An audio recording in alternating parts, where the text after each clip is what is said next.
Well, what do we got left? A little clip in there from what, 71 to 74? Correct. Mm-hmm. Bunch of climbing there. We got the Argo. Can you guys get the both one back there? Or no. No Yeah. water. I know they don't back. They just 74 will be done with an Argo.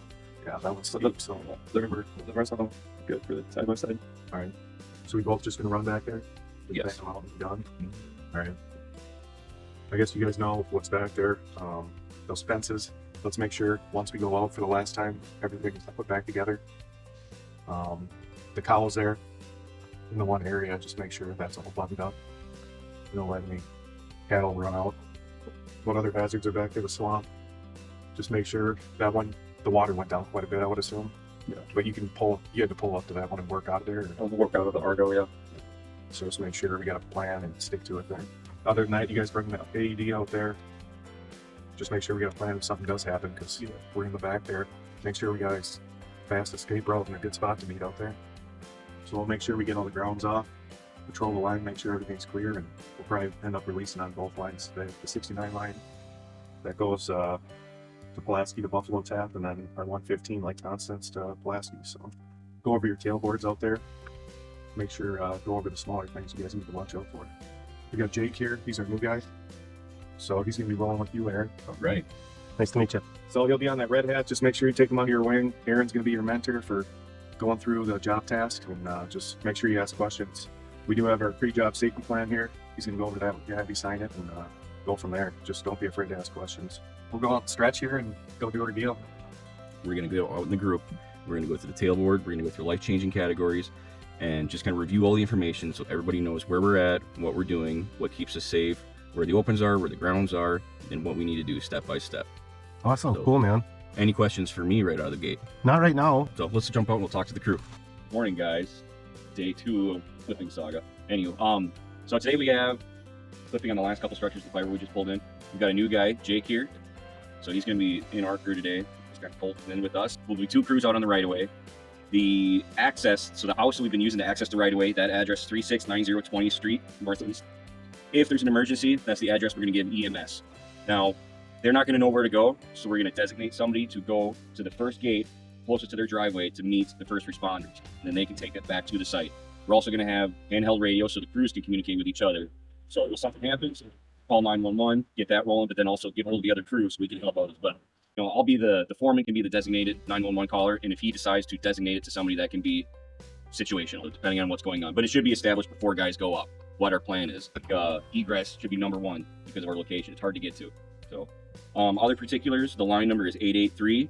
The clearance is under Luke Johnson. Our master grounds are at structure 83 and 60. This is one of our opens right here. This is constant substation.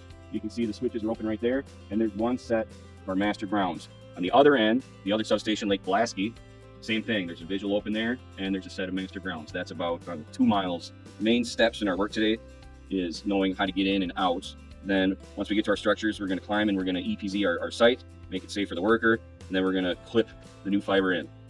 So starting with a little bit down the right of way, what are some hazards we have? Swamp and uneven terrain. Possible poison ivy. There is poison ivy out there, actually. I've seen it myself.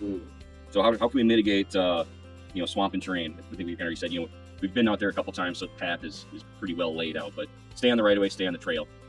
Poison ivy, everybody knows what poison ivy looks like. Is anybody here deathly allergic to poison ivy? I'm actually fairly sensitive to it, so I have to pay attention. We keep our hand lines and stuff out of it too, so it's not tracking on that. Right. Yep. You get on your gloves and get on your face, bonding what we're working on. So what do you think are some of the hazards associated with that?